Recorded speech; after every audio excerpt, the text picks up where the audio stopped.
किस काम का। एक बार पूज्यपाद सिउड़िया बाबा जी गंगा किनारे भ्रमण कर रहे थे, तो कानपुर और बिठूर के ब्रह्मावर्त के बीच में एक योग वासिष्ठ का प्रवचन कर रहे थे। बाबा ब्रह्म बोध संपन्न महापुरुष, तत्व ज्ञान ही योग वासिष्ठ में तत्व ज्ञान का ही वर्णन, ब्रह्म तत्व का भगवान श्री राम से वशिष्ठ जी उपदेश कर रहे। भगवान श्री राम के प्रश्न विभिन्न उदाहरणों द्वारा एक ही परम तत्व का बोध कराए, वो वेदांत दर्शन का सार बाबा बोल। इतना सुंदर वेदांत वर्णन। जब कथा संपन्न हुई, वो केवल योग वासिष्ठ का ही प्रवचन कर रहे। बाबा एकांत में मिले, एक अरुण वस्त्र भगवा वस्त्र धारण के लौकी का कमंडल, वीतराग परमहंस उड़िया बाबा बड़े महापुरुष है। उनका भैया सच्ची बताना, जो तुम बोल रहे थे इसका स्वाद लिया है? तो उनका स्वामी जी आप हमारे आश्रम के गुरु हैं, जैसे ब्रह्मचर्य, गृहस्थ, वानप्रस्थ, सन्यास, कोई भी सन्यासी हो, गृहस्थ का तो वो गुरु आश्रम ही है ना। तो हम आपसे मिथ्या नहीं बोलेंगे, हम केवल विद्वता और प्रवीणता से वर्णन कर रहे हैं, वस्तुतः मुझे तत्व का अनुभव नहीं। बाबा चल, तब बाबा ने वर्णन किया कि मैं आश्चर्यचकित हो गया कि इतनी सूक्ष्मता से तत्व का वर्णन करने वाला बिल्कुल कोरा है, उसको बोध ही नहीं है। क्योंकि बोध अलग है और आत्मज्ञान वर्णन करना ये अलग है। तो शास्त्रों का ज्ञान हो जाना, अगर हमें अनुभव नहीं तो बोझा ही तो है ना। क्यों म्यों तर्क विवाद, ये सूत्र वो श्लोक वो श्लोक, लेकिन अनुभव तो एक बात का भी नहीं है। तो वाह वाह तालियां बज सकती हैं, लेकिन आपका हृदय विश्राम भोगों में ही मानेगा, फिर शास्त्र का मतलब क्या रह गया? समझ रहे ना, असलियत हृदय आपका विश्राम भोगों में ही मानेगा कि इंद्रियों के भोग, खान पान विविध प्रकार के, और वर्णन बड़ा वैराग्य का और शास्त्र का। तो इसे जानते हो, इसे क्या कहते हैं?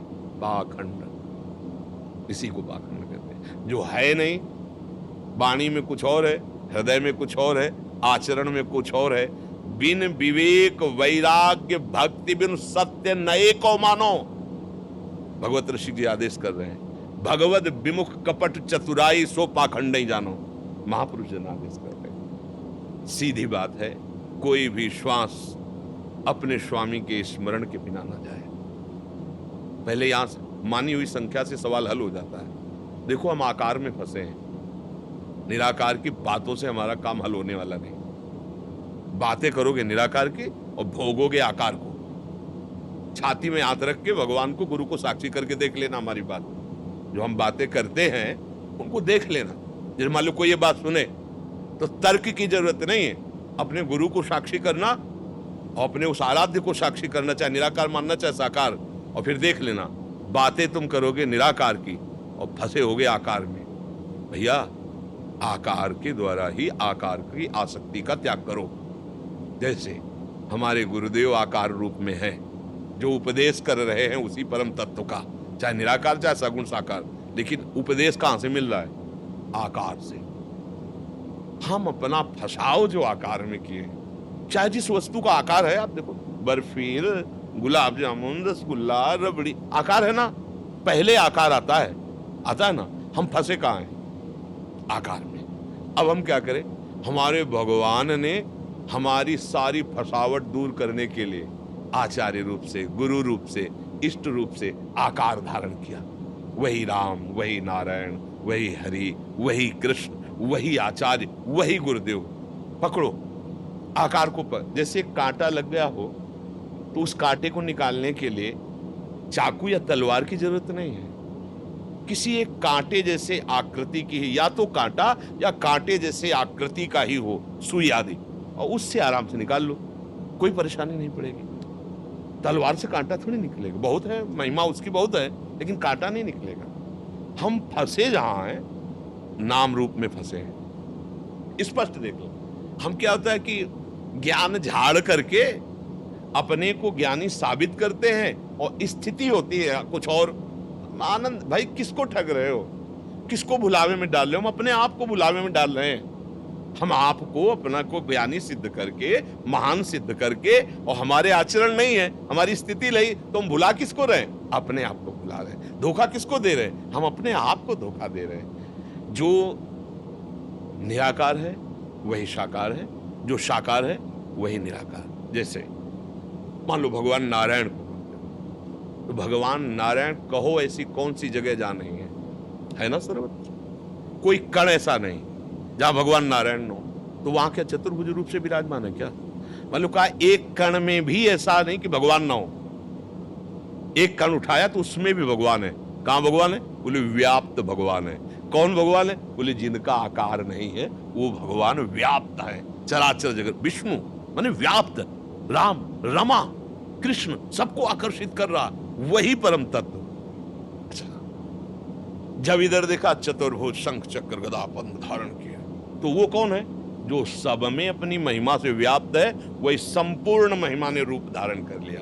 अब हमारे लिए सरसता हो गई। अब उनके रूप का ध्यान करेंगे, उनके नाम का नारायण नारायण नारायण जप करेंगे, उनके चरणों की आराधना करेंगे, और जहां तन्मय हुए तो दो नहीं रह गए, एक हो। जो उधर वही इधर। अब जो भी वो है साकार निराकार सब कुछ परिचय मिल गया, कुछ नहीं बचा, वहीं आ गया। सब आकार से हट गया, सब नाम रूप से हट गया, और वो तत्स्वरूप हो गया, भगवत स्वरूप हो गया।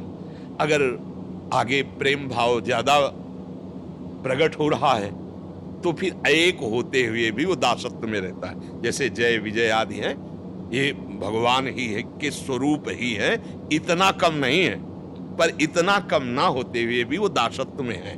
प्रभु स्वामी और वो सेवक भाव में है। सेवक स्वामी भाव रसास्वादन तत्वता जैसे वैकुंठ में है, सब भगवत स्वरूप ही है, कोई अंतर नहीं है। वैसे भी रूप में भी श्रीवत्स लांछन श्री लांछन चिन्ह के अलावा सब कुछ पार्षद वैसे ही है। वैसे ही श्याम घन मूर्ति, वैसे ही कमल लोचन, वैसे ही चतुर्भुज, वैसे ही अस्त्र शस्त्रों से संपन्न। तो बात समझ में आ रही?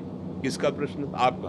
हाँ, तो ये जो शास्त्र ज्ञान है इसको हम अनुभव में लाए, चाहे हमारा निराकार मार्ग हो चाहे साकार हो, वो वही है जिसे प्रणव ओंकार कहा गया। वही राम है, वही कृष्ण है, वही हरि है। जिसको ये समझ में नहीं आया तो अभी वो एक पक्ष को समझा।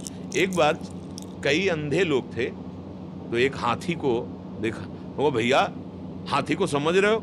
बोले पूरा समझ रहे हैं। बोले कैसा है? तो एक नेत्र वाला वहां खड़ा था। बोले हाथी, उसका पैर पकड़ा, बोले हाथी खंभे जैसा है। एक ने कान पकड़े, बोले हाथी सूप जैसा है। अलग अलग अंग। एक ने पेट, बोले पहाड़ जैसा है। अलग अलग अंगों को देख करके वो अलग अलग, और झगड़ा करने लगे। नहीं, हमने तो अनुभव किया है हाथी खंभे जैसा। तो नेत्र वाले ने कहा भैया झगड़ा की जरूरत नहीं, तुम सब हाथी के ही अंगों का वर्णन करते हो, लेकिन संपूर्ण हाथी का नहीं, एक अंग का। ये जितने झगड़े होते हैं संपूर्णता पे ना समझने के कारण ये झगड़े होते हैं। एक एक अंग सब उसी के, निराकार भी वही, साकार भी वही, राम भी वही, नरसिंह भी वही, सब, और फिर चराचर जगत भी वही। गोस्वामी जी कह रहे हैं सी राम में सब जगत। झगड़ा शब्द अपूर्णता का है। पूर्णता भक्त में संपूर्ण ज्ञान हो जाता है, साकार निराकार तत्वबोध प्रेम सब कुछ। जब प्रभु जैसे सदगुरुदेव मिलेंगे तो अधूरा छोड़ेंगे क्या? कोई अपने शिष्य को अधूरा, अपने दास को अधूरा छोड़ता है? नहीं, प्रभु संपूर्ण बोध प्रदान कर देते।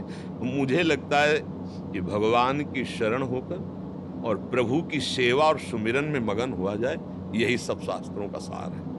अगर ये नहीं हो रहा तो सब करके देख लो, फिर आपको जो पता। एक हमें मिले थे, बोले 18 साल से हम वेदांत अध्ययन कर रहे हैं, पर महाराज जी हृदय की बात साक्षी करके कह रहे हैं कि हमें। उनका भैया अब मान लो रामकृष्ण हरि बोलने लगो तो तुम्हें अभी अनुभव भले ना हो, लेकिन ये सब जमा होगा। सच्चिदानंद भगवान का नाम आपका परम मंगल कर देगा। आपने मान लो शास्त्रों को पढ़ा और अनुभव हुआ नहीं तो कोरे के कोरे रह गए ना। अब हम कह रहे हैं राधा राधा राधा राधा राधा, हमें कुछ ज्ञान नहीं, पर हमारा राधा नाम सच्चिदानंद में जमा तो हो रहा है। राम राम हरि हरि कृष्ण कृष्ण या प्रणव, जो जिसके गुरु ने दिया है जप रहे हो, वो जमा हो रहा है, वो आपके हृदय को पवित्र कर रहा है, वो आपको अनुभूत। मान लो आपने 10 बार कहा राधा राधा और शरीर छूट गया, श्री जी चाहे तो उतने से ही, अगर उनको ऐसा लगा कि अगला जन्म देना है तो 11वें से शुरू होगा राधा नाम, 10 तो तुम्हारे जमा है। लेकिन 18 पुराण वेद सब कुछ आपको कंठस्थ है, लेकिन आपको अंदर ना तो तत्वबोध हुआ ना भगवत प्रेम, तो फिर शुरू करना पड़ेगा काखा गागा से। इसलिए सब सार बात नाम नाम, खूब नाम जप करो और प्रभु के दासत्व को स्वीकार करो, सवाल हल हो जाएगा। दास अभिन्न हो जाता है। तस्मित तज्जने भेदाभाव, प्रभु और प्रभु के जन में अभेद स्थिति आ जाती है। हो गया, सवाल हल हो गया। पहले जब स्कूल में पढ़ते थे तो मास्टर सिखाते थे मानी संख्या इतनी, सवाल हल। कोई भी संख्या मान लो, हमने किसी को भगवान मान लो, एक पान के टुकड़े को मान लो, किसी व्यक्ति को मान लो, किसी को भी मान लो। हमारे यहाँ तो ये सुविधा दी गई, कहीं भी आप भाव कर लो। नामदेव जी ने कुत्ते में भाव कर लिया, भगवान का साक्षात। कहीं भी कहो सो कहा, जहां प्रभु ना, जहां भी भाव कर लो तो मानी संख्या हो गई ना, अब सवाल हल हो जाएगा। एक जगह से मान्यता आपकी दृढ़ हुई, सर्वत्र वहीं फैल जाएगी। जहां सर्वत्र मान्यता फैली तो जीवन मुक्त हो गए, परमहंस हो गए, भगवत प्राप्त हो गए।